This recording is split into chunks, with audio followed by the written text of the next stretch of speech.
3 முத்தான நூல்கள்.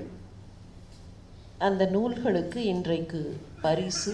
அவற்றை பற்றி ஒரு சில சிந்தனைகளை உங்களோடு பகிர்ந்து கொள்ள வேண்டும். இதுதான் எனக்கு இடப்பட்டிருக்கிற ஆணை. திரு கீழாம்பூர் அவர்கள் சில வகையான சொல்லாடல்கள் எப்படி மன வலியை தருகின்றன என்பதை பற்றி ஆதங்கத்தோடு சொன்னார்கள். உஞ்சவிருத்தி என்கிற அந்த சொல், உஞ்சவிருத்திங்கிறது சாதாரணமானதில்லை. அவர்கள் சொல்லும்போது உஞ்சவிருத்திக்கு போகக்கூடியவர் எத்தனை சிக்கல்களை தவிர்த்து எத்தனை இடங்களில் அனுமதி பெற்று உஞ்சவிருத்தியை கூட விட்டுடலாம். அதனுடைய இன்னொரு வேர்ஷன் உண்டு, பிக்ஷைக்கு போகிறது. உஞ்சவிருத்திங்கிறது நாம் நினைக்கிற மாதிரி இல்லை. உஞ்சவிருத்தி ஒரிஜினலாக எப்படின்னா விழுந்து கிடக்கக்கூடிய அந்த தானியங்களை எடுப்பது. மகாஸ்வாமி ரொம்ப தெளிவாக அதை பற்றி நிறைய விஷயங்களை சொல்லியிருப்பார். அதை கூட விட்டுடலாம். அதுக்கு ஸ்லைட்லி டிஃப்ரெண்ட் வேரியண்ட்னு போனால் பிக்ஷை வாங்குவது. இந்த பிக்ஷை ஏற்பதுங்கிறது சாதாரணமான விஷயம் இல்லை. ஒரு சில வருஷங்களுக்கு முன்னால் ஒரு திரைப்படம் வந்தது. அந்த திரைப்படத்தினுடைய பெயர், இஃப் ஐ ரிமெம்பர் ரைட், பிச்சைக்காரன். அதனுடைய மையம் இவ்வளவுதான். ஒரு சிங்கிள் மதர், அந்த தாயினுடைய மகன், பெரிய செல்வந்த குடும்பம். ஆனால் அந்த அம்மாவுக்கு திடீர்னு உடல்நிலை பாதிக்கப்படும்.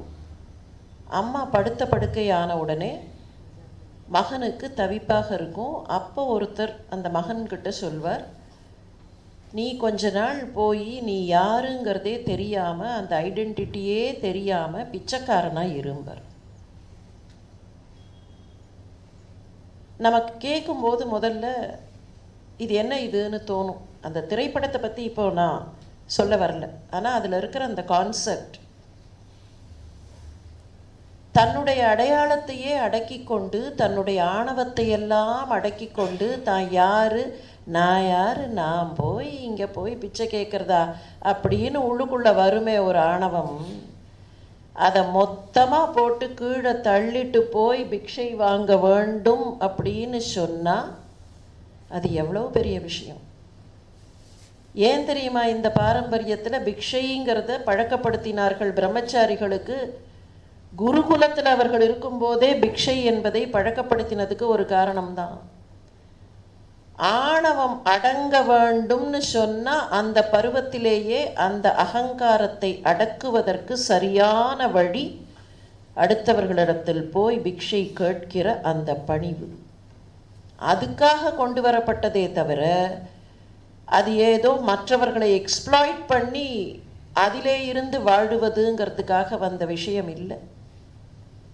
அன்ஃபார்ச்சுனேட்லி அவர்கள் சொன்னது போல சில முறைகள், சில ஒழுக்கங்கள், சில நெறிகள் இதற்கு என்ன காரணம்னு தெரியாமல் இருக்கிறதுனால தான் இன்றைக்கு அப்படிப்பட்ட தவறான சொல்லாடல்கள் அல்லது சொற்களை தவறாக பயன்படுத்துகிற வழக்கங்கள் வந்துவிட்டன. அவர்கள் சொன்னதை நான் இங்கே நினைவு கூர்வதற்கு காரணமே, நம்முடைய பழைய பழக்க வழக்கங்களில் இருக்கிற முறைமைகளை, அவற்றில் இருக்கிற உண்மைகளை இந்த 3 நூல்களும் வெளிப்படுத்துகின்றன என்கிற அந்த முக்கியத்துவத்திற்காகத்தான். திருமாலன் சொன்னதை போல ஆன்மீகத்தையும் தமிழ் மொழியையும் பிரிக்க முடியாது. பக்தி இலக்கியம்னு சொல்லும்போது நிறைய பேர் என்ன நினைப்பார்கள், பக்தி இலக்கியம் 6ஆம் நூற்றாண்டுக்கு பின்னால் தமிழ் இலக்கியத்தில் வந்தது. ஆனால் சங்க இலக்கியத்தில் இருக்கிற பக்தி, சங்க இலக்கியத்தில் காணப்படுகிற அந்த ஆழம், அதிலிருந்து தான் மற்றவர்களெல்லாம் வந்தார்கள். முனைவர் பத்மினி பாலாவினுடைய நூல் ஆழ்வார்கள் சுட்டும் திருமால் திருப்பெயர்கள். தலைப்பு என்னவோ பெயர்களை பற்றி மாத்திரம்தான் இருக்குங்கிற மாதிரி இருக்கு. ஆழ்வார்கள் என்னவெல்லாம் பெயர்களை பயன்படுத்தி இருக்கிறார்கள். சொல்லப்போனால் திருமாலுக்கான மிக அற்புதமான பெயர்களை பரிபாடல் காட்டுகிறது. பரிபாடல்ல ரொம்ப அழகா ஒரு 2 வரி, the earliest reference to பார்க்கடல் அண்ட் பார்க்கடல்ல இருக்கக்கூடிய நிலைமையை பற்றிய ஏர்லியஸ்ட் ரெஃபரன்ஸ்னு பார்த்தா அது வடமொழியில கூட இல்லை, தமிழ்ல பரிபாடல்ல இருக்கு. செங்கண் காரி கருங்கண் வெள்ளை பொன்கண் பச்சை பைங்கண் மால். 4 பேர், இது 4 பெயர்கள். செங்கண் காரி, கண் சிவப்பாக இருக்கிற ஆனால் கரிய மேனி படைத்தவன் செங்கண் காரி. கருங்கண் வெள்ளை, கண் அவனுக்கு கருப்பாக இருக்கும் ஆனால் அவனுடைய மேனி வெளுப்பாக இருக்கும். பொன்கண் பச்சை, கண் பிரகாசமாக இருக்கும், அவனுடைய மேனி பச்சை கலந்த வண்ணமாக இருக்கும். பைங்கண் மால், கண்ணில் லேசாக பச்சை தெரியும் ஆனால் மற்றவர்களை மயக்குகிற ஒரு மேனி, மயக்கத்தை தருகிற இதுதான் வண்ணம் என்று தெளிவாக சொல்ல முடியாத ஒரு வண்ணத்தை கொண்ட மேனி. இந்த 4 பெயர்களும் யாரை காட்டுகின்றன? திருமாலை, திருமாலுடைய வெவ்வேறு வடிவங்களை காட்டுகின்றன. செங்கண்காரிங்கிறது வாசுதேவன். வாசுதேவன்கிற வடிவத்திற்கு கண் எப்படி இருக்கும், அந்த மேனி எப்படி இருக்கும். கருங்கண் வெள்ளை, கண் கருப்பாக இருக்கும் ஆனால் வெளிய மேனி படைத்தவன் சங்கர்ஷ்ணன். பொன்கண் பச்சை, பச்சை நிறம் கொண்டவனாக இருப்பான், கரும்பச்சை மேனி கொண்டவனாக இருப்பான், கண் பிரகாசமாக இருக்கும் பிரத்யும்னன். பைங்கண் மால், பார்க்கறதுக்கு இதுதான் தெளிவாக சொல்ல முடியாத ஒரு காம்ப்ளெக்ஷன், அது அனிருத்தன். இந்த 4 பேருக்கும் இப்படி 4 பெயர்கள் என்பதை முதலில் காட்டுவது பரிபாடல்.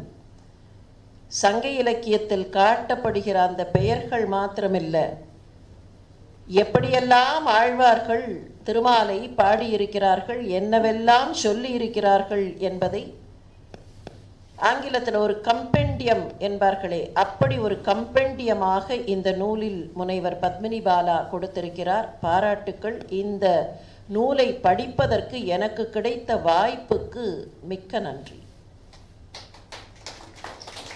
இதில் எல்லா விஷயமும் இருக்கு, நாட் த மியர் நேம்ஸ்.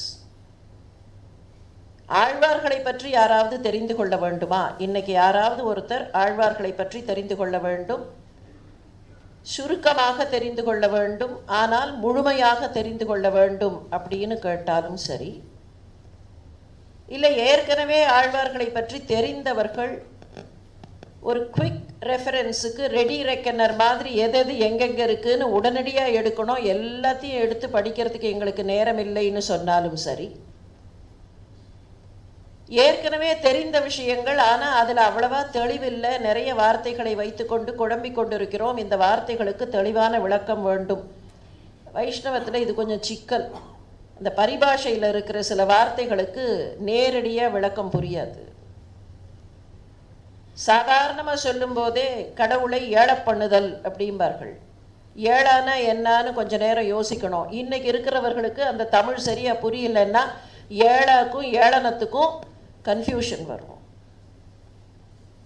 எழுந்தருளங்கிறது கொஞ்சம் சுருங்கி சுருங்கி சுருங்கி சுருங்கி ஏழான்னு ஆயிடும்.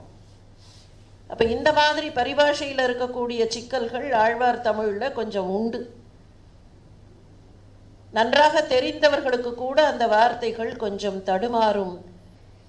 இந்த சாரார் எல்லாருக்கும் பயன் தரக்கூடிய விதத்தில் ஒரு கம்பெண்டியமாக இந்த நூலை பத்மினி பாலா அவர்கள் கொடுத்திருக்கிறார்கள். எது எது என்னென்ன அப்படிங்கிறதுக்கு ரொம்ப அழகாக, ஆனால் அதே சமயத்தில் ரொம்ப சிம்பிளான சில விவரங்கள். குறிப்பாக ஒரு பாட்டை எடுத்து விளக்கி இருக்கிறார். திருமாலை பற்றி சொல்லும்போது நமக்கெல்லாம் தெரியும், திருமால்னா கரியமேனி. ஆனால் இந்த கரியமேனி அப்படிங்கிறதையே ஆழ்வார்கள் விதவிதமாக பயன்படுத்தினார்கள். அதுதான் அவருடைய நூலுக்கான அந்த டைட்டில், திருமால் திருப்பெயர்கள். ஒரே விஷயத்தை விதவிதமான பெயர்களில் சொல்லக்கூடிய திறம் ஆழ்வார்களுடைய திறம். கருமையான மேனி படைத்த திருமாலுடைய கண்கள் தாமரை மாதிரி இருக்கும், கைகள் தாமரையாக இருக்கும், முகம் தாமரையாக இருக்கும். இது எல்லாத்தையும் சேர்த்து வச்சு பேயாழ்வார் ஒரு பாசுரம் பாடினார். கண்ணும் கமலம் கமலமே கைத்தலமும் மண்ணளந்த பாதமும் மற்றவையே எண்ணில் கருமா முகில் வண்ணன் கார்கடல் நீர் வண்ணன் திருமா மணிவண்ணன் தேசு. இந்த பாடலை எடுத்துக்கொண்டு எப்படி திருமாலுடைய வடிவத்தை பேயாழ்வார் வர்ணிக்கிறார் என்று பத்மினி பாலா மிக அற்புதமாக வர்ணித்திருக்கிறார். இந்த பாட்டில் அந்த கடைசி வரியில் ஒரு சின்ன சூட்சுமம் உண்டு. கருமா முகில் வண்ணன் கார் கடல் நீர் வண்ணன் திருமா மணிவண்ணன் தேசு. கருப்பாக இருக்கக்கூடிய மேனி, அதனால் கார்வண்ணன். மேகம் கருப்பாக இருக்கும், கார்வண்ணன். சரி, அதே மாதிரி கடல் கருப்பாக இருக்கும், கருநீலமாக இருக்கும், கடல் வண்ணன். இதோட மாத்திரம் நிறுத்தலாமா? கருப்பாக இருக்கக்கூடிய கண்ணன் அப்படின்னு சொல்லி நிறுத்தினா கண்ணனுடைய கருமேனிக்கு இருக்கிற ஒரு ஸ்பெஷாலிட்டி வெளியில் வராது.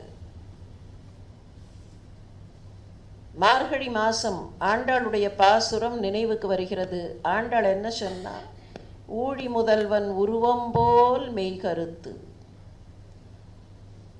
உருவம் கருப்பாக இருக்கு, ஆனால் அந்த உருவத்துக்குள்ள இருக்கிற இன்னொரு ஸ்பெஷாலிட்டி கருப்பாக தான் இருக்கு. கருப்பாக இருக்கிற எல்லாமே கருமை மாத்திரம் இல்லை, அதுக்குள்ள இருக்கக்கூடிய இன்னொரு சிறப்பு. கருமா முகில் வண்ணன் கார் கடல் நீர் வண்ணன்.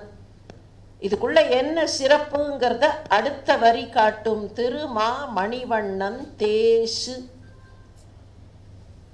அந்த மணிவண்ணன் கிட்ட, கார்முகில் வண்ணன் கிட்ட இருக்கிற ஏதோ ஒரு பளபளப்பு. ஆங்கிலத்தில் சொல்லும்போது சொல்லுவார்கள், there is a silver lining என்பார்கள். கண்ணங்கரேல்னு இருக்கிற மேகம் வெறுமன கண்ணங்கரேல்னு இருக்காது, அதை சுற்றி எங்கேயோ ஒரு சில்வர் லைனிங் தெரியும், ஒரு பளிச்சுன்னு பிரகாசம் அதுக்கு பின்னாலேந்து எட்டி பார்க்கும். கடலுக்கு இருக்கிற சிறப்பு அதுதான். மேகத்துக்கு மாத்திரம் இல்லை, கடலுக்கும் இருக்கிற சிறப்பு. கருப்பாக இருக்கிற கடல், இரவு நேரத்தில் போய் கடற்கரையில் நின்று அந்த கடல் பரப்பை பார்த்தா அது கருப்பாக இருக்கும், ஆனால் ஏதோ ஒரு பளபளப்பு அதில் அப்படி கண் சிமிட்டும். அந்த வாட்டர் மாலிக்யூல், அவர் சொன்னாரே, வாட்டர் மாலிக்யூலை யாராவது ஸ்பிளிட் பண்ணி எல்லாம் பார்த்துருக்கிறார்களா, அதை பற்றி கவலைப்பட்டிருக்கிறார்களான்னு. வாட்டர் மாலிக்யூலை ஸ்பிளிட் பண்ண மாதிரி ஒரு செய்தி அகத்தியருடைய நூல் திரட்டில் இருக்கு. அகத்தியர் தண்ணீரை வைத்துக்கொண்டு காப்பர் வெசல்ல ஜிங்க் பிளேட்ஸை உள்ள வச்சு அதை ரெண்டையும் கனெக்ட் பண்ணினா அதில் எப்படி எலக்ட்ரிசிட்டி வந்து இந்த வாட்டர் மாலிக்யூலை ரெண்டாக ஸ்பிளிட் பண்ணி ஹைட்ரஜன் மாலிக்யூலும் ஹைட்ரஜன் ஆட்டமும் ஆக்சிஜனும் பிரியும் அப்படின்னு ஒரு டிஸ்கிரிப்ஷன் அகத்தியருடைய நூல் திரட்டில் காணப்படுகிறது. துத்தனாக பிளேட்டை வைக்கணும், அது தாமிர பாத்திரமாக இருக்க வேண்டும். முதல்ல அதை செட்டப் பண்ணும்போது எலக்ட்ரிசிட்டி பாஸ் ஆகக்கூடாதுன்னு சொன்னால் அதுக்கு சாடஸ்ட்டை போடணும். மரத்தூளை போட்டு அந்த டிரான்ஸ்மிஷனை கட் பண்ணிவிட்டு அதுக்கப்புறமா அந்த மரத்தூளை எடுக்கும்போது எப்படி இங்கேருந்து அங்கே அது பாயும், எலக்ட்ரான் பாத்வே எப்படி இருக்கும், அந்த சமயத்தில் எப்படி இது பிரியும். ஹைட்ரஜனுக்கு அவர் பயன்படுத்துகிற ஒரு சொல் உதானவாயு. உடானவாயு அப்படிங்க அது பயன்படுத்தப்படுகிறது. உதானம் அல்லது உடானம்னா மேலே போகக்கூடியது. அதனால தான் ஆகாய விமானத்திற்கு உடான் அப்படின்னு பெயர் சொல்லுவார்கள். அது மேலே போகக்கூடியது. Because it is light in weight, it will go up. அந்த ஹைட்ரஜன் மேலே போகும், அது அப்படியே கண்டினியூ ஆகுது. அதுக்கப்புறம் என்ன சொல்கிறார், இதை நீங்கள் ஒரு குறிப்பிட்ட பை, அந்த பையை எப்படி ப்ரிப்பேர் பண்ணணும்னு நிறைய டிஸ்கிரிப்ஷன் இருக்குது. எதெல்லாம் எடுத்துக்கணும், அதை என்ன மாதிரி பண்ணணும், அதுக்கு வெளியில் எப்படி ஒரு லேயர் சப்போர்ட் கொடுக்கணும், அந்த பைக்குள்ளே இந்த உடான வாயுவை அடைத்தால் அது எப்படி மேலே போகும். Something similar to hydrogen balloon technique. அவர் சொன்னது உண்மைதான். நமக்கு தெரிஞ்ச அகஸ்தியரை தவிர வேறு யாரும் இந்த மாதிரி இதை ஸ்ப்ளிட் பண்ணி கொண்டு வரலாங்கிற மாதிரி சொன்னதாக தெரியல. எக்ஸப்ட் சப்சிக்வெண்ட்லி இன் லெபார்டரிஸ் பண்ணினார்களே தவிர இலக்கியத்தில் இந்த மாதிரி சொன்ன மாதிரி தெரியல. இது எதுக்கு சொன்னேன்னா, இந்த நீரை எப்படி பிரிப்பது, எப்படி பகுப்பாய்வு செய்வது, அதிலேருந்து என்னெல்லாம் கொண்டு வரலான்னு கூட நம்முடைய மகனீயர்கள், நம்முடைய பழைய மூத்தோர்கள், முன்னோர்கள் தெரிந்து வைத்திருந்தார்கள்ங்கிறதுக்காக. இப்போ அந்த கடல் நீர் அந்த விஷயத்துக்கு வரலாம். மேகத்துலேயும் ஒரு சில்வர் லைனிங் இருக்கும், கடல்லையும் ஒரு மினுமினுப்பு இருக்கும். தண்ணீருக்கு இருக்கிற ஸ்பெஷாலிட்டி அது. இன்ஹரண்டாக தண்ணீருக்குள்ள ஒரு கைண்ட் ஆஃப் எலக்ட்ரிக்கல் டிரான்ஸ்மிஷன் நடந்துகிட்டே இருக்குது. அந்த எலக்ட்ரிக்கல் டிரான்ஸ்மிஷன் தான் ஒரு விதமான மினுமினுப்பை, ஒரு விதமான பளபளப்பை தருகிறது. மின்னல் வெட்டுகிறதுன்னு நமக்கு தெரியும். அந்த மின்னல் அதுக்கப்புறம் எலக்ட்ரிக்கல் சிக்னல்ஸாக மாறி போகும். அப்போ அந்த தண்ணீருக்கு இருக்கக்கூடிய பளபளப்பு, அதனால தான் கண்ணனை வர்ணிக்கும் போது எப்போதும் எப்படி வர்ணித்தார்கள்னா, முகில் வண்ணனாக, நீரை தாங்கிய முகில் வண்ணனாகவும், நீர் இருக்கிற கடல் வண்ணனாகவும். அந்த பாட்டை எடுத்துக்கொண்டு ரொம்ப அழகாக அந்த பாடலுடைய பல விவரங்களை அவர்கள் கொடுத்திருக்கிறார்கள். அந்த மாதிரி ஒவ்வொரு பாட்டையும் சொல்லலாம். எல்லா பாடல்களையும் எல்லா பக்கங்களையும் இங்கே சொல்லுவதற்கு கால அவகாசம் கிடையாது. மொத்தத்தில் அந்த பெயர் கொஞ்சம் மிஸ்லீடிங், அந்த டைட்டில் மிஸ்லீடிங். நீங்கள் டைட்டில் மாத்திரம் படித்தா திருப்பெயர்கள் மாத்திரம் இருக்குது, ஏதோ ஒரு நெரேஷன், ஒரு லிஸ்ட் போட்டு கிளாசரி மாதிரி அந்த பெயர்களை கொடுத்துருப்பார்கள்னு. ஆனால் அந்த பெயர்களுக்கான காரணங்கள், அந்த பெயர்கள் காணப்படுகிற பாடல்கள், இந்த பெயர்களோடு தொடர்பு இருக்கிற கடவுளுடைய வடிவங்கள், எப்படியெல்லாம் அந்த கடவுளுடைய அருள்னு கிட்டத்தட்ட ஆழ்வார்களை பற்றிய ஒரு அற்புதமான ஆய்வுரையாக, அதே சமயத்தில் மிக சுலபமாக ஆழ்வார்களை தெரிந்து கொள்ள வேண்டும், வைணவ இலக்கியத்தில் எளிமையாக ஒரு பரிச்சயம் வேண்டும் என்றால் அதை கொடுக்கக்கூடிய நூலாக இந்த நூல் இருக்கிறது. மறுபடியும் அவர்களுக்கு என்னுடைய நெஞ்சார்ந்த பாராட்டுக்கள். முனைவர் மாகி ரமணன் அவர்கள், அவரை பற்றி சொல்லவே வேண்டாம். அவரை நிறைய பேருக்கு தெரியும், நன்றாகவே தெரியும். வடசென்னை, சென்னையில் வடசென்னை கொஞ்சம் சிக்கலான பகுதி. நான் அதை அனுபவபூர்வமாகவே சொல்லுவேன். 17 ஆண்டுகள் ஸ்டான்லி மருத்துவக் கல்லூரியில் நான் பணி செய்தேன். அதனால் தினம்தோறும் அந்த வடசென்னையில் கிட்டத்தட்ட அந்த பகுதியில் வசிக்கக்கூடிய வாசியாகவே மாறி போயிருந்தேன். என்ன அங்கே சிக்கல்னு சொன்னால், நிறைய இண்டஸ்ட்ரீஸ், மோஸ்ட்லி அங்கே இருக்கக்கூடியவர்கள் தொழிற்சாலைகளில் பணி செய்யக்கூடியவர்கள். அவர்களுக்கு இலக்கியங்களை படிக்க வேண்டுங்கிற ஆர்வம் இருந்தால் கூட அந்த ஆர்வத்தை அவர்கள் நடைமுறைப்படுத்த முடியாத அளவிற்கு அவர்களுடைய வாழ்க்கை சூழல் இருக்கும். அந்த மாதிரியான ஒரு சூழலில் பல ஆண்டுகளாக அங்கே இருப்பவர்களுக்கு பயன் தருகிற விதத்தில் பல இலக்கியங்களை, திருக்குறள் உட்பட பல இலக்கியங்களை வாரந்தோறும் மாதந்தோறும் அவர்களுக்கு சின்ன சின்ன வகுப்புகளைப் போல நடத்தி அவர்களை அதிலே ஆழங்கால் படச் செய்யக்கூடிய ஒரு பெரிய பணியை திரு ரமணன் அவர்கள் செய்து கொண்டிருக்கிறார்கள். அதற்காகவே அவருக்கு நாம் எல்லோரும் நன்றி பாராட்டுவதற்கு கடமைப்பட்டிருக்கிறோம். ரொம்ப கஷ்டமான விஷயம். கண்டினியூவஸாக எந்தவித கைமாறும் எதிர்பார்க்காம ஒரு விஷயத்தை சொல்லி கொடுத்து கொண்டே இருக்க வேண்டும். Despite all difficulties. வகுப்புக்கு வாருங்கள்னு சொன்னால் பள்ளிக்கூடத்திற்கு போகிற மாணவர்கள், கல்லூரிக்கு போகிற மாணவர்களே எதுக்கு வகுப்புக்கு வரணும்னு கேட்குற காலம். ஆனால் இந்த காலகட்டத்தில் எல்லோரையும் கட்டி அணைத்து அவர்களுக்கெல்லாம் அதை கொடுத்து கொண்டிருப்பவர். அவர் சொன்ன மாதிரி transmission of the information to subsequent generations, அந்த ஆர்வத்தில் தான் அதை அவர் செய்து கொண்டிருக்கிறார். அவருடைய இந்த நூல் அகம் புறம் அறம். அகம் புறம் அறம். அகம் சரி, புறம் சரி, அறம் சரி, எல்லாம் தனித்தனியாக இருந்தாலே பெரிய பெரிய விஷயம். இந்த மூணையும் சேர்த்தா ஒரு பெரிய முக்கடல் சங்கமம் மாதிரி இருக்கு. திரு ரமணன் கிட்ட ஒரு அதிசயமான குணம் உண்டு. ஒரே ஒரு சொல் அல்லது ஒரு பிரயோகம் அதை எடுத்துக்கொண்டால் அதை பற்றின விஷயங்கள் எங்கெல்லாம் இருக்குன்னு தேடி கண்டுபிடிச்சு அதையெல்லாம் சேர்த்து ஒரு அழகான மாலையாக மாற்றி விடுவார். இந்த நூலும் கூட அப்படிப்பட்ட கட்டுரைகள் அடங்கிய நூல். இது எங்கேருந்து ஆரம்பித்து எங்கே வரைக்கும் போகிறதுன்னா ஏறத்தாழ தமிழ் இலக்கிய பரப்பு முழுமையையும் ஒரு ரேபிட் ஸ்கேன். முருகனுடைய வழிபாட்டு முறைகள்னு சொல்லி சங்க இலக்கிய காலத்தில் ஆரம்பிக்கிறது.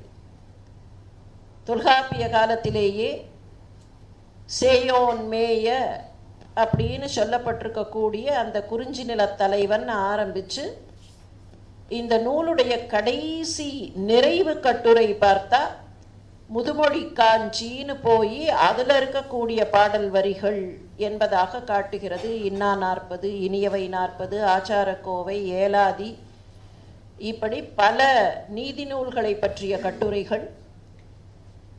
இந்த கட்டுரைகளுடைய அதிசயம் என்னன்னு கேட்டால், ஒரு விஷயத்தை எடுத்தால் அந்த விஷயத்தை பற்றி இருக்கிற அத்தனை தகவல்களும். எடுத்துக்காட்டுக்கு 1-2 மாத்திரம் சொல்கிறேன். ஒரு கட்டுரையினுடைய தலைப்பு கூந்தல் படைத்த திருப்பங்கள். கூந்தல் படைத்த திருப்பங்கள். இதை சொன்ன உடனே அந்த ரமணன் என்ன ஒரு மாதிரி பார்க்குறார், என்னது இது அப்படின்னு. அந்த கட்டுரையினுடைய தொடக்க வரி இதுதான்: தலைக்கு அழகையும் பாதுகாப்பையும் தருவது தலைமுடி. அதுக்கப்புறம் அது தொடர்கிறது: இளமையில் கருத்து மழை தரும் இருள் மேகமாய் இருக்கிறது, முதுமையில் வெளுத்து பக்குவம் பெற்று வெண்மேகமாய் மறைகிறது. இப்படி ஆரம்பிச்சு இதில் வேற என்னெல்லாம் இருக்குன்னு பார்த்தா, முடியை பற்றியும் நரை திரையை பற்றியும் இலக்கிய பரப்பில் எங்கெல்லாம் செய்திகள் உண்டோ எல்லாம் இருக்கு. காதோரத்து நரையை பார்த்து தன்னுடைய ஆட்சியை மாற்றி கொடுக்க வேண்டும் என்று தசரத சக்கரவர்த்தி நினைத்தாரே, அந்த செய்தியும் இருக்கு. 63 நாயன்மார்கள்ல அதிசயமான ஒருவராக இருக்கிற மானக்கஞ்சார நாயனார். மானக்கஞ்சார நாயனாரை பற்றி நிறைய பேருக்கு தெரியாது. சிறுத்தொண்டரை பற்றி தெரியும், கண்ணப்ப நாயனாரை பற்றி தெரியும், மானக்கஞ்சாரரை பற்றி தெரியாது. மானக்கஞ்சாரர் மாத்திரமில்லை, அவருடைய குடும்பமே சிவத்தொண்டில் முழுமையாக ஈடுபட்டவர்கள். மானக்கஞ்சாரருடைய மகளுக்கு கல்யாணம். அந்த பெண்ணுக்கு கல்யாணம் நடக்க போகிறது. கல்யாண மேடையில் எல்லாரும் இருக்கிறார்கள். அந்த சமயத்தில் ஒரு சிவனடியார் வந்தார். சிவனடியார் வந்தாரேன்னு மானக்கஞ்சாரருக்கு சந்தோஷம். அவரை வரவேற்று உபசரித்து கல்யாணத்தில், அதுவும் பொண்ணுக்கு கல்யாணம்ங்கும் போது ஒரு சிவனடியார் வந்திருக்கார், அவருடைய ஆசீர்வாதங்கள் கிடைக்கும். அந்த சிவனடியார் வந்தவர், இந்த உபச்சாரமெல்லாம் இருக்கட்டும், உன் பொண்ணா கல்யாண மேடையில்னார். ஆமாம். பெண் அப்படி மேலும் கீழுமா பார்த்தார். பார்த்துட்டு கேட்டார், அந்த பெண்ணோட கூந்தலை எனக்கு கொடு. நீண்ட கூந்தலோடு கல்யாண மேடையில் இருக்கிற கல்யாண பொண்ணு, அந்த கூந்தலை கொடுனர். மானக்கஞ்சாரர் எந்த அப்ஜெக்ஷனும் சொல்லலை. வந்தவர் மாவிரதியார். மாவிரதியார்கள் தங்களுடைய யஜ்ஞோபவீதத்திற்கு மனித கூந்தலை பஞ்சவடியாக பயன்படுத்துவார்கள். இது நீளமா இருக்கே, முடிச்சா போட வேண்டாம், இதை கொடுனர். ஒரு மகள் கூந்தல் தன்னை வதுவையினால் ஒருவர்க்கு ஈந்த பெருமையார் தன்மை போற்றும் பெருமை என் அளவிற்றாமேன்னு பெரிய புராண வரி மானக்கஞ்சாரர். இதுல என்ன பார்க்கணும்னா, அப்படியா அப்படிங்கிறது மாத்திரம் இல்லை, மானக்கஞ்சாரர் அக்செப்ட் பண்ணி சரினர். சரின்னு அவர் சொன்ன உடனே அவருடைய மனைவியும் ஏற்றுக்கொண்டார்கள். அந்த அம்மா சொல்லலை, போறோம் நீங்களும் ஆச்சு உங்க விரதமும் ஆச்சு, உங்களுக்கு தான் விரதம்னு சொன்னா எதுக்கு என் பெண்ணை இழுக்கிறீர்கள்னு அந்த அம்மா கேட்கல. அந்த மகள் கேட்கல, அப்பா உங்க விரதத்தெல்லாம் உன்னோட வச்சுக்கப்பா, என்னை விட்டுடு அப்படின்னு அந்த மகள் சொல்லலை. சரி, அந்த மகள் சொல்லலை, கல்யாண மேடை, கல்யாண மேடையில் பக்கத்தில் வரப்போகிற மாப்பிள்ளையும் இருக்கிறார், ஏயர்கோன் கலிக்காமர், அவரும் சொல்லலை ஒன்றும். ஏயர்கோன் கலிக்காமரும் 63 ஒருவர். இது என்ன பெரிய விஷயம்னு நாம நினைக்கலாம். ஒரு கன்விக்ஷன் இருக்குன்னு சொன்னா அந்த கன்விக்ஷனை தன்னை சுற்றி இருக்கக்கூடியவர்களுக்கும் புரிய வைக்கக்கூடிய ஒரு வாழ்க்கை முறை. எனக்கு கன்விக்ஷன் இருக்கு, நான் பார்த்துக்கிறேன், உனக்கு கன்விக்ஷன் இல்லைன்னா நீ என்னவோ பண்ணிக்கோ அப்படின்னா இருக்கலாம், அந்த மாதிரி இருக்கலாம். ஆனா அப்படி இருக்கக்கூடியவர்கள் அடுத்தவர்களுக்கு எதையும் உபதேசமாக சொல்லக்கூடாது. there is a lot of difference. அது சட்டில் டிஃபரன்ஸ் தான். என்னுடைய கன்விக்ஷன் எனக்கு மாத்திரம், அதை நீங்க ஃபாலோ பண்ணணுங்கிற அவசியம் இல்லைன்னா I have no role to come and breach and tell that this has to be followed. ஆனால் பெரிய புராணம் காட்டுகிற அந்த குடும்பம், அவர்கள் எல்லோரும் மனமொத்திருந்தார்கள்ங்கிறது மாத்திரமில்லை, பிறருக்கு உதவி செய்வதற்கு எல்லோரும் ஒத்து போனார்கள். அந்த மானக்கஞ்சாரரை பற்றிய செய்தி. அதே மாதிரி கைகேகி எப்படி தலைவிரி கோலமாக இருந்தாள், கண்ணகி எப்படி தலைவிரி கோலமாக இருந்தாள், தலையை தொட்டா தலையை பத்தின அத்தனை விஷயத்தையும் அந்த கட்டுரை தருகிறது. மனக்கோயில் கட்டினதை பத்தி வந்தா யாரெல்லாம் மனக்கோயில் கட்டினார்கள், மனம் என்பதை பற்றி. பொற்காசுகளை பத்தி ஒரு கட்டுரை, பொன்னும் மெய்ப்பொருளும் தருவான் அப்படின்னு தொடங்குகிறது. பொன்னும் மெய்ப்பொருளும் தருவான்னு சொன்னா எப்படியெல்லாம் அடியார்களுக்கு எங்கெல்லாம் காசு கிடைச்சது, சிவபெருமான் எப்படியெல்லாம் காசு கொடுத்தார், படிக்காசு எப்படி கொடுத்தார், யாரெல்லாம் பாடினார்கள், பாடினவர்களுக்கு எங்கெல்லாம் படிக்காசு கிடைச்சது, தங்கம் எப்படியெல்லாம் தானமாக பயன்படுத்தினார், பொற்கிழி எப்படி கொடுத்தார். இதுல நிறைய பேருக்கு தெரியாத விஷயம், 63 பற்றி தெரியும், சுந்தரமூர்த்தி சுவாமிகளை பற்றி தெரியும். ஆனா நிறைய பேருக்கு தெரியாத ஒரு சங்கதி உண்டு, ஆத்துல போட்டா குளத்துல வருங்கிற விஷயம். பழமொழியே சொல்லுவோம், ஆத்துல போட்டா குளத்துல வருமா அப்படின்னு கேட்போம். சுந்தரருக்கு ஆத்துல போட்டு குளத்துல வந்தது காசு. விருத்தாச்சலம்ங்கிற ஊருக்கு போனார் சுந்தரர். அந்த ஊர்ல இருக்கிற சுவாமிக்கு கொஞ்சம் வித்தியாசமான பேரு. விருத்தாச்சலம்னா என்ன அர்த்தம்? விருத்த அச்சலம், அது கொஞ்சம் முதுமையான மலை, பழைய மலை. தமிழ்ல அதுக்கு பழமலைன்னு பேரு. விருத்தாச்சலம்னா பழமலை. அங்க இருக்கிற சுவாமிக்கு பழமலை நாதர்னு பேரு. விருத்தாச்சலம்ங்கிற ஊருக்கு இலக்கிய பெயர் தமிழ்ல திருமுது குன்றம், முதுமையான குன்றம். சுந்தரருக்கு முதல்ல அங்க போறதுக்கு விருப்பம் இல்லை. அந்த பக்கமா போகும்போது, காட்டுப்பாதையில போகும்போது பக்கத்துல வரக்கூடியவர்களை கேட்டார், வழிபோக்கர்களை, அங்கே ஏதோ விமானம் தெரிகிறதே, அது என்ன ஊர்னு கேட்டார். அது முதுகுன்றம் அப்படின்னார்கள். முதுகுன்றமா? நீங்க சுந்தரர் படத்தை பார்த்தாலே தெரியும், 4 இருப்பார்கள் கோவில்ல, அந்த சிலாரூபத்தை பார்த்தாலும் தெரியும், அந்த படத்தை பார்த்தாலும் தெரியும். அவர் கொஞ்சம் ஆடம்பரமாக படாடோபமாக தான் இருப்பார். முதுகுன்றம்னா வயசானவரா? சரி, சாமி பேர் என்னன்னார். பழமலைநாதர். சாமியும் கிழம், ஊரும் கிழம், நான் போக மாட்டேன் இந்த ஊருக்குன்ட்டு போயிட்டார். அதுக்கப்புறமாக முருகப்பெருமானை அழைத்து போய் அவனை அழைத்து கொண்டு வர சொல்லு அப்படின்னு சொல்லி அழைத்து கொண்டு வந்து அதுக்கப்புறம் பாடினார் நல்லா. அந்த ஊர்லேருந்து புறப்படும் போது சிவபெருமான்கிட்ட போய் நேராக கையை நீட்டினார். பறவை வாங்கி கொண்டு வர சொன்னாள். பறவை அவருடைய மனைவி.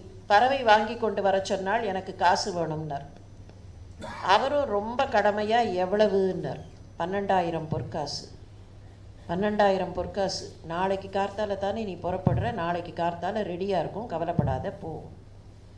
மறுநாள் கார்த்தால போய் சந்நிதி வாசலில் நின்னார். அங்கே வச்சிருக்கு பாரு 12,000 பொற்காசு எடுத்துக்கோன்னார். இவர் உடனே அடுத்த கேள்வி கேட்டார். கரெக்டாக இருக்குமா? 12,000 நம்பர் கரெக்டாக இருக்குமா? ஏதாவது நம்பர் குறையுமான்னார். நீ ஏன் வேணா எண்ணி பார்த்துக்கோ. அடுத்த கேள்வியை கேட்டார். அப்படி தூக்கி பார்த்துட்டு 12,000 சவரன். ஒரு பொற்காசுங்கிறது ஒரு சவரன். அப்போ 12,000 பொற்காசு எவ்வளவு வெயிட் இருந்திருக்கும்.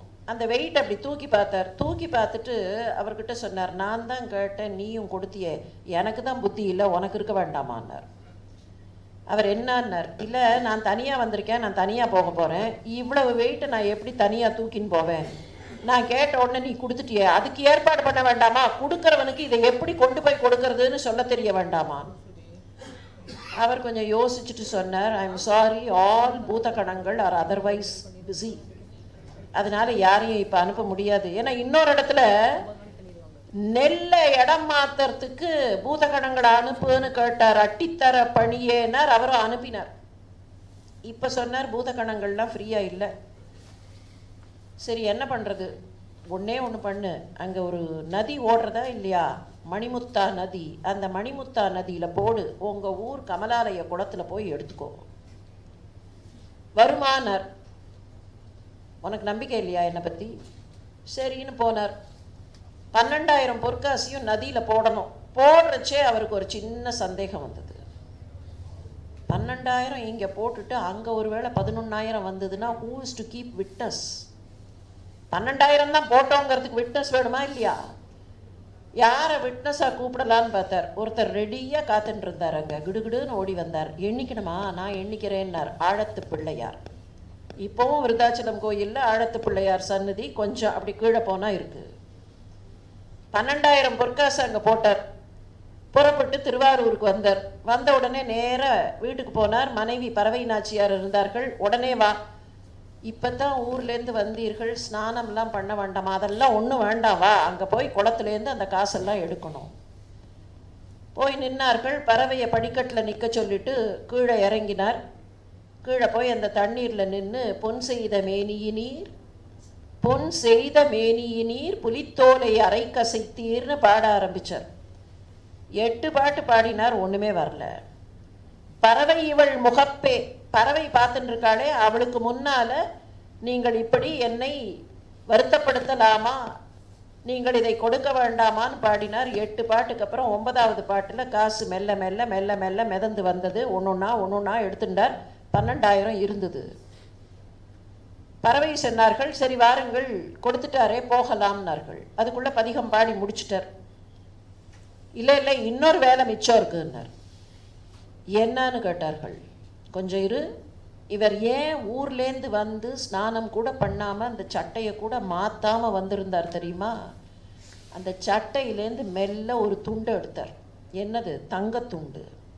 இதை பார், மச்சத்துண்டுன்னார். அந்த காலத்தில் தங்கத்தை உரைத்து பார்ப்பதுன்னு சொல்லுவார்கள் இல்லையா? உரைச்சு பார்த்தேன்பார்கள். உரைகள்னு ஒன்று இருக்கும். கோல்ட் ஸ்டாண்டர்ட் அப்படின்னு சொல்கிறோமே, அந்த gold standard will be a piece of gold, piece of pure gold. அந்த கோல்ட் ஸ்டாண்டர்ட் பீஸை வச்சு அப்படி ஒரு கோடு போடுவார்கள். பக்கத்தில் நாம் கொண்டு போகிற தங்கத்தை ஒரு கோடு போடுவார்கள். இது ரெண்டையும் கம்பேர் பண்ணால் எது நல்ல தங்கம்? அது நல்ல தங்கம். Gold standard is pure gold. அதுக்கு பக்கத்தில் இந்த கோடு போட்டால் கோட்டில் இருக்கிற கலர் டிஃபரன்ஸை வச்சு அந்த பொற்கொள்ளருக்கு தெரியும் எவ்வளவு தங்கம், இதில் தங்கம் தான் இருக்கா, இதில் செப்பு எவ்வளவு கலந்துருக்குன்னு அவர்களால் கண்டுபிடிக்க முடியும். இதுதான் உரைச்சி பார்க்கறதுங்கிறது. இந்த உரைத்து பார்ப்பது குரோமட்டோகிராஃபி. இன்னைக்கெல்லாம் குரோமட்டோகிராஃபின்னு கெமிஸ்ட்ரி லேபில் வேறு வேறு எதுக்கோலாம் சொல்கிறோமே, அதே மாதிரி குரோமட்டோகிராஃபி தான் கலரை கம்பேர் பண்ணி சொல்லக்கூடியது. மச்சத்துண்டை வச்சுருந்தார். எங்கேருந்து மச்சத்துண்டு எடுத்தார்?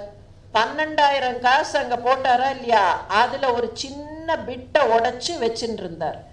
ஏன்னா இந்த ஒரிஜினல் தங்கம்தான் அங்கே வருமா, இல்லை வேற ஏதாவது 14 கேரட்டு 16 கேரட்டுன்னு பண்ணிட்டாருன்னா என்ன பண்ணுறது?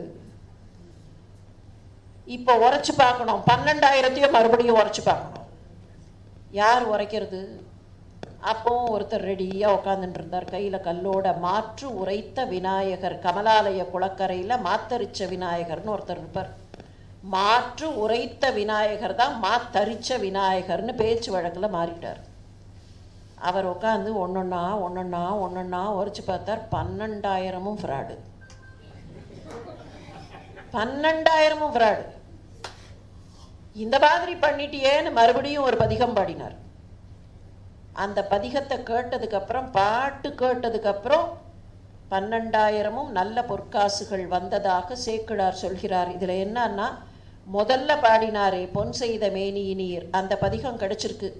சேக்கிழார் அவர் இன்னொரு பதிகம் பாடினார், அப்பத்தான் நல்ல காசு வந்ததுன்னு சொல்றார். அந்த பதிகம் நமக்கு கிடைக்கல. அந்த சம்பவத்தை எல்லாம் சொல்லி தங்கம்னு எடுத்துட்டு அந்த தங்கத்துக்கு இருக்கக்கூடிய அத்தனை விஷயங்களும், திருநாவுக்கரசரும் ஞானசம்பந்தரும் போன போது வேதாரண்யத்திலையும் மற்ற இடங்கள்லையும் அவர்கள் திருத்தல யாத்திரையெல்லாம் போய்விட்டு திருவிழிமிழலைக்கு வந்தபோது அங்கே வாசிக்காசு கிடைச்சதே ஞானசம்பந்தருக்கு, அந்த காசு பற்றிய விஷயம். இப்படி ஒரு கட்டுரைன்னு எடுத்துக்கொண்டால் அந்த கட்டுரையில் அது பெருமானமான அத்தனை சங்கதிகளையும் முழுக்க கொடுத்திருக்கக்கூடிய ஒரு தன்மையை இந்த நூலில் பார்க்க முடிகிறது. மிக சமீபத்தில் திரு ரமணன் அவர்கள் எழுதியிருக்கக்கூடிய முருகனை பற்றிய ஒரு நூலையும் படிக்கக்கூடிய வாய்ப்பு எனக்கு கிடைத்தது. ஒன்று தெரிஞ்சுது, ஒரே ஒரு கட்டுரையில் all the information about the core matter ஒரு ரெஃபரன்ஸ் நூலாக எல்லோருக்கும் பயன் தரக்கூடிய விதத்தில். ஒரு ரெஃபரன்ஸ் நூல் மாத்திரமில்லை, தங்கத்தை பற்றி தெரிஞ்சுக்கணும், என்னெல்லாம் இலக்கியத்தில் சொல்லி இருக்கு தங்கத்தை பற்றினா இந்த ஒரு கட்டுரையை படித்தா போகிறோம். இந்த ஒரு கட்டுரையில் எல்லாம் ஆதியோடு அந்தம் அத்தனை விஷயங்களும் அதில் வந்துடும். எப்படி பத்மினி பாலா அவர்களுடைய நூல் will be an introduction, will also be a reference. இந்த லைப்ரரியிலலாம் சொல்லுவார்கள், பாடப்புத்தகத்தை சொல்லும்போது ரொம்ப சிம்பிளாக இருக்கிற ஒரு புத்தகத்தை இது இன்ட்ரடக்ஷனுக்கு, இதை இன்ட்ரடக்ஷனுக்கு படிக்கலாம், இதை எக்ஸாமுக்கு படிக்கலாம், திஸ் இஸ் ஃபார் ரெஃபரன்ஸ்னு ரெஃபரன்ஸ் செக்ஷன்னு தனியாக வச்சுருப்பார்கள். இங்கே என்ன விசேஷம்னா, இந்த 2 நூல்களுமே இன்ட்ரடக்ஷனுக்கும் இருக்குது, அதே சமயத்தில் ரெஃபரன்ஸுக்கும் இருக்குது. எக்ஸாம் சமயத்தில் ஒரு குவிக் ரிவ்யூ பண்ணணும்னா அந்த ரிவ்யூவுக்கும் இந்த நூல் பயன்படும். யாராவது தேர்வுக்கு போகிறார்கள் அப்படின்னா இதை பற்றி தேர்வு, சைவ சித்தாந்தத்தை பற்றிய ஒரு தேர்வு, இல்லை சங்க இலக்கியத்தை பற்றிய ஒரு தேர்வுனா வேகமாக ஒரு ரெஃபரன்ஸில் ரிவ்யூ பண்ணிட்டு போகணும். கிடுகிடுன்னு இதில் இருக்கிற முக்கியமான விஷயங்கள் அதை மாத்திரம் படிச்சுட்டு போகணும் அப்படின்னா அந்த மாதிரியான ரிவ்யூவுக்கும் இந்த அகம் புறம் அறம், அகத்திலேயும் அறம் உண்டு, புறத்திலேயும் அறம் உண்டு, அறம் இல்லாத இடம் இல்லை, அறமே மையம் என்பதை காட்டக்கூடிய நூலாக முனைவர் மாக்கி ரமணன் அவர்களுடைய இந்த நூல் அமைந்திருக்கிறது. இதை படிக்க கிடைத்த வாய்ப்புக்கு நன்றி, என்னுடைய நெஞ்சார்ந்த பாராட்டுக்கள். இந்த 2 நூல்களுக்கும் எனக்கும் தொடர்பு சமீபத்தில் ஏற்பட்ட தொடர்பு. ஆனால் 3ஆவதாக இருக்கிற பிரபுசங்கர் அவர்களுடைய இந்த நூலுக்கும் எனக்கும் இருக்கிற தொடர்பு, அவர்கள் இதை கட்டுரைகளாக எழுதி கொண்டிருந்த காலத்திலேயே ஒரு சில கட்டுரைகளை நான் படித்திருக்கிறேன். திரு பிரபுசங்கரும் நானும் விகடன் தயாரித்த கலைக்களஞ்சிய பணியில் ஒன்றாக பணி செய்தவர்கள். அதனால் அவருடைய பல கட்டுரைகளை, பல நூல்களை முன்னமே படிக்கக்கூடிய வாய்ப்பு எனக்கு கிடைத்திருக்கிறது. அதுவும் ராமாயணம் அப்படின்னு சொல்லும்போது அந்த ராமாயண கதையை எப்படியெல்லாம் ஒவ்வொருவர் ஒவ்வொரு கோணத்தில் சொல்கிறார்கள் என்பதை கேட்பதில் இருக்கக்கூடிய ஆர்வம் இதை படிக்கும் போதும் ஏற்படும். எடுத்த எடுப்பிலேயே தன்னுடைய முன்னுரையில் ஒரு விஷயத்தை குறிப்பிடுகிறார். ராமாயணம் அப்படின்னு சொன்னோன்னே எல்லாரும் ஒரு கேள்வி கேட்போம், இது எந்த ராமாயணம்? வால்மீகி ராமாயணமா, இல்லை கம்ப ராமாயணமா, இல்லை துளசிதாசருடைய ராமாயணமா? ராமாயணத்தை எத்தனை ராமாயணம் எத்தனை வேர்ஷன் இருக்குன்னு யாரும் கணக்கு போடவே முடியாது. யாராக இருந்தாலும் கணக்கு போட முடியாது. ராமனே வந்தால் கூட கணக்கு போட முடியாது. அத்தனை ராமாயணம் இருக்குது உலகத்தில். ஜப்பான் நாட்டில் ராமாயணம் இருக்குது. தெற்காசிய நாடுகளை பற்றி கேட்கவே வேண்டாம். எந்த மொழியில் ராமாயணம் இருக்குன்னா இந்திய மொழிகள் எல்லாத்துலேயும் உண்டு, தெற்காசிய மொழிகளில் உண்டு, ஆப்பிரிக்க மொழிகளில் கூட ராமாயணம் இருக்கு. சரி, என்ன மாதிரியான ராமாயணம் இருக்கு அப்படின்னா, உங்களுக்கு என்ன மாதிரி வேணுமோ அந்த மாதிரி எல்லாம் இருக்கு. கடைக்கு போனால் சொல்லுவார்கள் இல்லையா, புடவை கடைக்கு போனால் உங்களுக்கு என்ன மாதிரி வேணும்னு சொல்லுங்கள், உங்களோட பட்ஜெட் என்ன, உங்களோட ஸ்டைல் என்னன்னு கேட்குற மாதிரி ராமாயணம் சின்னதாக இருக்குது, பெருசாக இருக்குது, பெருசு பெருசாக இருக்குது, எல்லாம் இருக்கு. பக்கத்தில் இருக்கக்கூடிய அண்டை மாநிலம் கர்நாடகத்தில் முதல் நூற்றாண்டில் ஆரம்பித்து 20ஆம் நூற்றாண்டினுடைய தொடக்க காலம் வரைக்கும் ஒரு 26 ராமாயணங்கள். 26 தானா? First century to 20th century 26 தானா? இது என்ன பெரிய விஷயமானா, இந்த 26ம் சமண ராமாயணங்கள், ஜெயின் ராமாயணாஸ். ஃபர்ஸ்ட் செஞ்சுரியில் ஆரம்பித்து 20th செஞ்சுரி வரைக்கும் சமண ராமாயணம். பௌமச்சரிதம், அதில் முக்கியமானது பௌமச்சரிதம், விமலசூரியன் பௌமச்சரிதம். அது என்னன்னு கேட்டால் பத்மச்சரிதம், தாமரையை பேஸ் பண்ணி, பௌமாங்கிறது பாலியில் தாமரை, பௌமச்சரிதம்னு சமண ராமாயணம். சமண ராமாயணத்தில் இருக்கிற ஒரே ஒரு மாற்றம் என்னன்னு கேட்டால், ராவணனை ராமன் கொல்ல முடியாது. Raman cannot kill. ஏன்னா சமண நெறிப்படி அந்த ஹீரோ ஷுட் பி அஹிம்சாவாதி. அப்போ கொல்ல முடியாது. லக்ஷ்மணன் தான் கொல்லுவோம், ராமன் கொல்ற மாதிரி வராது. ராவணனை அழிப்பது லக்ஷ்மணன். ஆனால் அந்த பகுதியில் மிகவும் பாப்புலராக இருக்கிற ராமாயணங்கள் சமண ராமாயணங்கள், அஸ்ஸாம் மொழியில் இருக்கிற ராமாயணங்கள். நம்ம சாதாரணமாக ஒரு பழமொழி சொல்லுவோம், விடிய விடிய கதை கேட்டு சீதைக்கு ராமன் சித்தப்பான்னு. டோன்ட் பி சர்ப்ரைஸ்ட், எங்கேயாவது ஒரு இடத்துல சீதைக்கு ராமன் சித்தப்பான்னு ஏதாவது ஒரு ராமாயணம் இருந்தால் we need not be surprised, it is possible. மலேசிய நாட்டு ராமாயணங்கள் சிலவற்றில் ராமனும் சீதையும் ஒரே பெற்றோருக்கு பிறந்தவர்கள், அதுவும் இருக்குது. என்ன காரணம்னா, அங்கே லோக்கல் இன்ஃப்ளூயன்ஸில் வரக்கூடிய சில மாற்றங்கள். இன்னைக்கும் ராமாயணம்ங்கிறது எல்லாரையும் வசீகரிக்கக்கூடிய ஒரு காப்பியம். இத்தனை ராமாயணங்கள் வந்ததுக்கு அப்புறம் அவதார புருஷனை வாலி எழுதின போது அதில் ஒரு வசீகரம் கிடைச்சதா இல்லையா? அகஸ்தியரை பற்றி சொல்லும்போது வாலி சொல்லுவார், அதில் இவரோ குட்டை, இவரால் தமிழோ நெட்டைம்பர். அந்த மாதிரி நிறைய ஃப்ளாஷஸ், ராமாயணம்ங்கிறதே நிறைய ஃப்ளாஷஸை ஏற்படுத்தியிருக்கு. ராகவையங்கார்னு ஒருத்தர் 20th செஞ்சுரியில் திருவல்லிக்கணியில் இருந்து 6000 செய்யுள்களில் ராமாயணத்தை எழுதினார். ராகவ காவியம்னு பேர். அவருடைய பெயரையும் சேர்த்து அதுக்கு ராகவ காவியம்னு பேர். இப்போ இங்கே பிரபுசங்கர் எழுதியிருக்கிற இந்த ராமாயணம் எந்த ராமாயணத்தை பேஸ் பண்ணி அப்படின்னு கேட்டால், அதுக்கு முன்னுரையில் ஒரு அழகான விளக்கத்தை தருகிறார். இந்த கதைகள், ராமாயண கதைகள் புத்தகமும் அப்படிப்பட்டது தான். எப்படிப்பட்டதுங்கிறது வரப்போகிறது. வால்மீகியோ கம்பரோ இப்படி சொல்லவில்லையே என்ற குறை கண்டுபிடிக்கும் மனநிலையிலிருந்து விலகி, அவ்விருவரும் இப்படி ஒரு வித்தியாசமான ஆக்கப்பூர்வமான கற்பனைக்கு அடிகோலி இருக்கிறார்கள் என்ற சாத்தியத்தை உணர்ந்து கொண்டாலே போதும். டான்சர்ஸ் சில பேர் கேட்பார்கள், எதை பேஸாக எடுத்துக்கிறது அப்படின்னு. அப்போல்லாம் நான் ஒன்று தான் சொல்லுவேன், அடிப்படை தர்மத்திற்கு மாறுபாடு வராத வகையில் நீங்கள் ஒருவேளை உங்களுடைய கற்பனையில் இனோவேஷன் நினைப்பீர்கள் என்றால் ப்ளீஸ் கோ அஹெட். ஏன்னா இப்படித்தான் அப்படின்னு இல்லை. அகல்யை கல்லானாள் அப்படின்னு நாம் சொல்கிறோம், வால்மீகி நேரடியாக கல்லானாள்னு சொல்லவே இல்லை.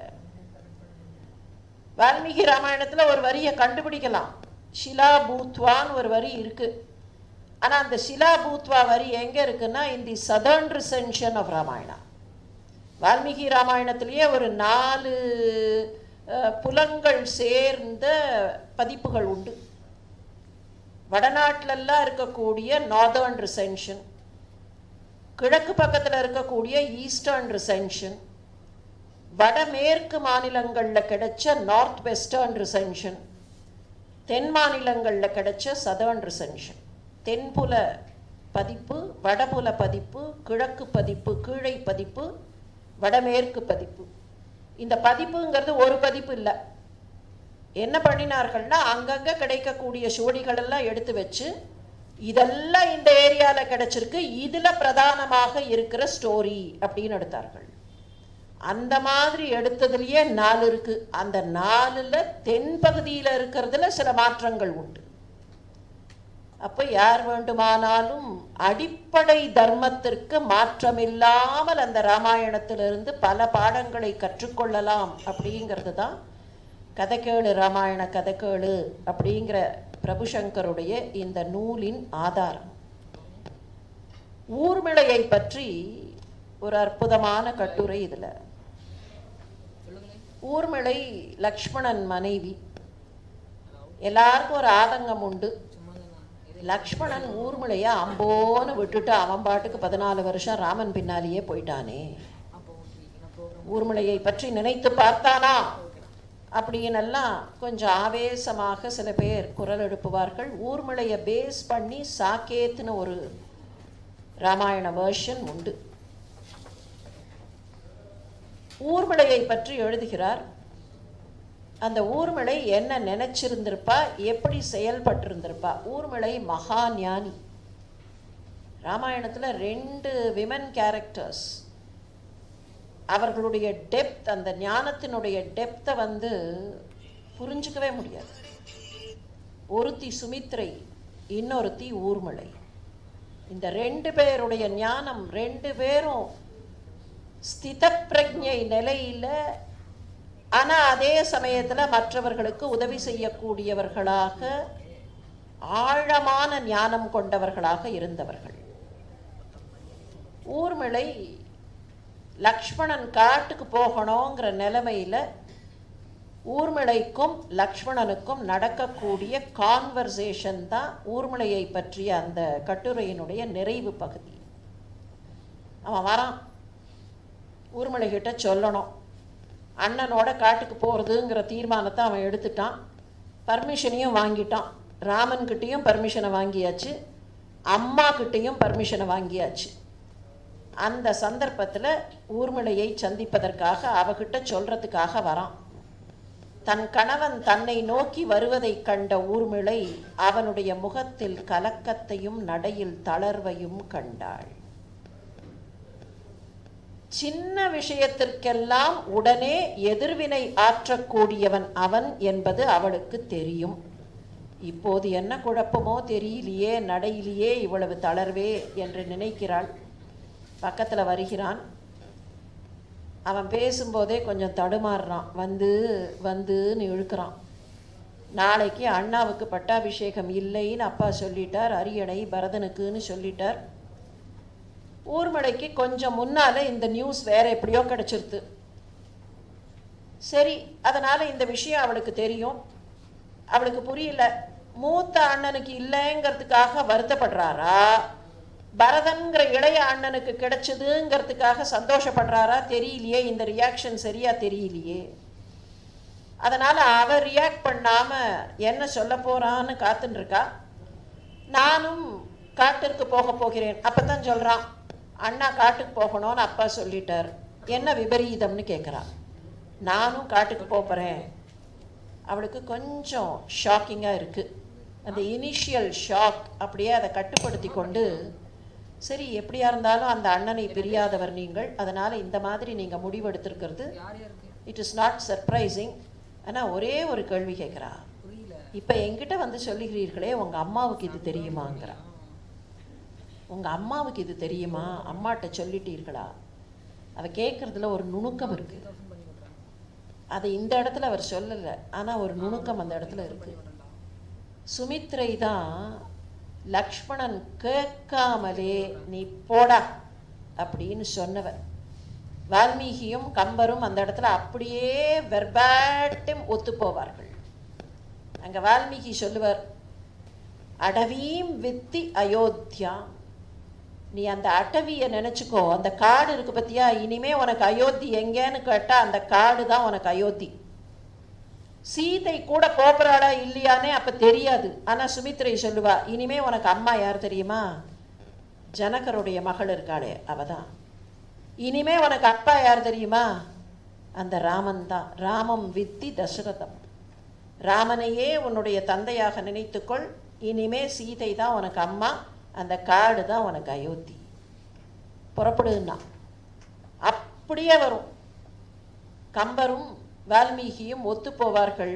முதல்ல லக்ஷ்மணனை புறப்படு அப்படின்னு சொன்னவ சுமித்ரை. ஊர்மலைக்கு அது தெரிஞ்சிருக்காதா? சுமித்ரையை பற்றி அவள் புரிஞ்சுன்னு இருக்க மாட்டாளா? அவள் கேட்குறா, உங்கள் அம்மாவுக்கு தெரியுமா இந்த விவரம், உங்கள் தாயாருக்கு தெரியுமா?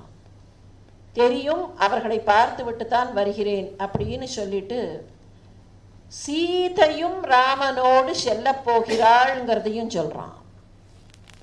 ஏன்னா சீதைய மாதிரி நானும் வரேன்னு இவ கேட்டுட்டா என்ன பண்றதுங்கிற தயக்கம் லக்ஷ்மணனுக்கு. அதை அப்படியே பாசிஃபை பண்றதுக்காக சொல்றான், நான் அண்ணாவோட போயிருக்கிறச்சே நீ என்ன பண்ணணும், எங்க அம்மாவை பத்திரமா பார்த்துக்கணும், எங்க அம்மாவை பத்திரமா பார்த்துக்கணும்னு சொல்லிட்டு அதோட நிறுத்தலை. அவனுக்கே இருக்கிற அந்த கொதிப்புல அந்த ஆதங்கத்துல என்ன பண்றான், கைகேகியாலோ பரதனாலோ அல்லது வேறு யாராலோ அவருக்கு எந்த அவமரியாதையும் தீங்கும் ஏற்பட்டு விடாதபடி பார்த்து கொள்ள வேண்டும். யாருக்கு? சுமித்ரைக்கு எந்த ஆபத்தும் வரக்கூடாது. By Kaikeyi or Bharata. அவ மனசுல இருக்கிற எண்ணம். அவ சிரிக்கிறா.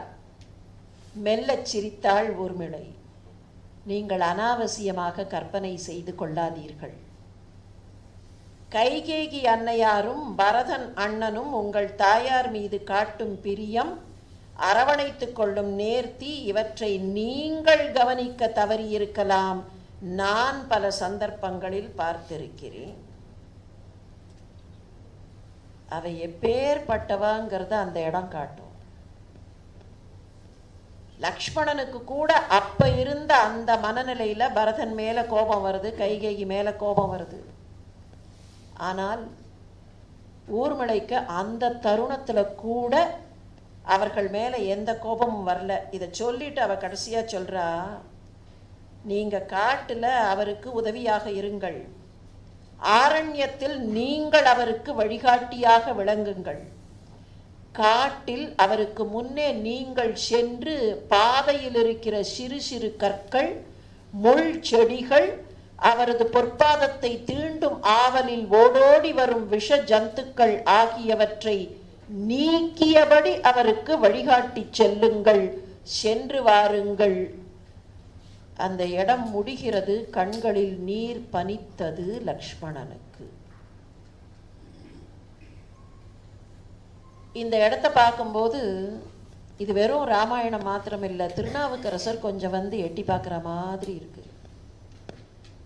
திருக்கோயில் பிராகாரங்கள்ல ஏதாவது கல்லோ முள் செடியோ கிடந்தா வரக்கூடிய அடியார்கள் காலில் குத்திடுமே அப்படிங்கிற அக்கறையில உழவாரப்பணி செய்தவர் இல்லையா அந்த திருநாவுக்கரசர்.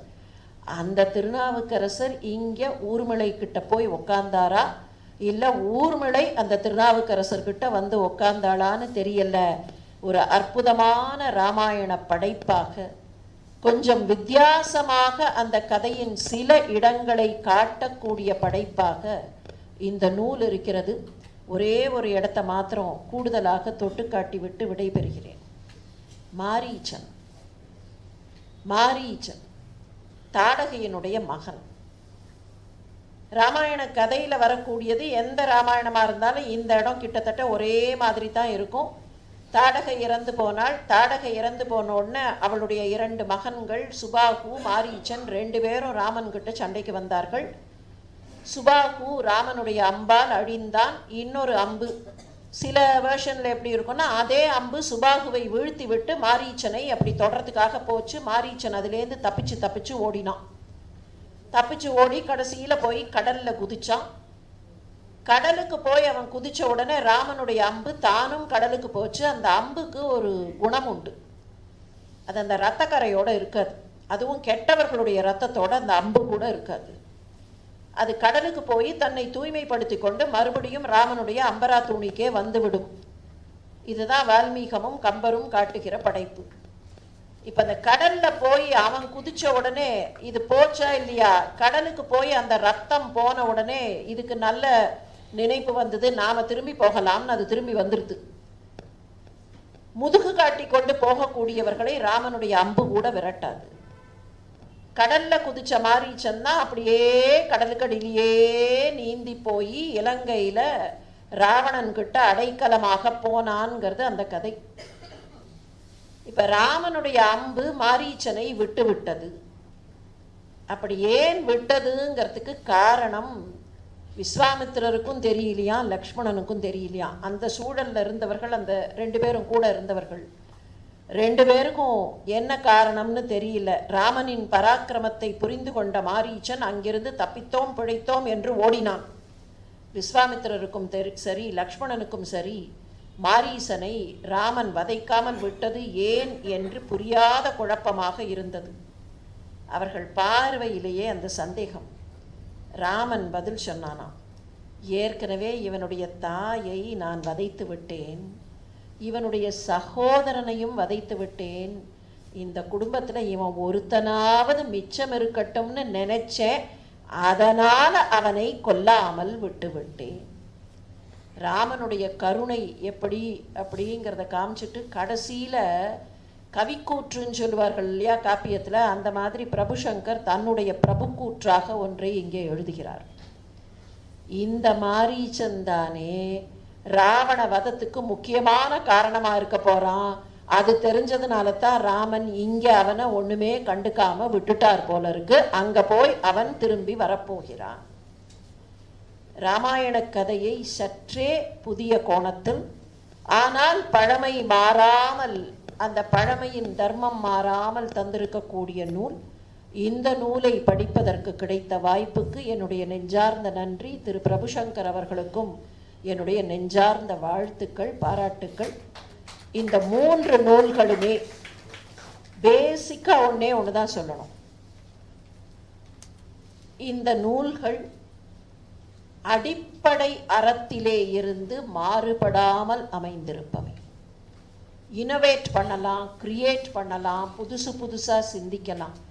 ஆனால் தர்மத்திற்கு மாறாக அது எங்கேயாவது போகும்னு சொன்னால் அந்த innovation will not be innovation, it will be a விபரீதம். அது ஆக்சிடென்ட்னு மாறி ஆக்சிடென்ட்லேருந்து வேற என்னமோ ஆகி அது கடைசியில் எங்கேயோ போய் விபரீதமாக நிற்கும்.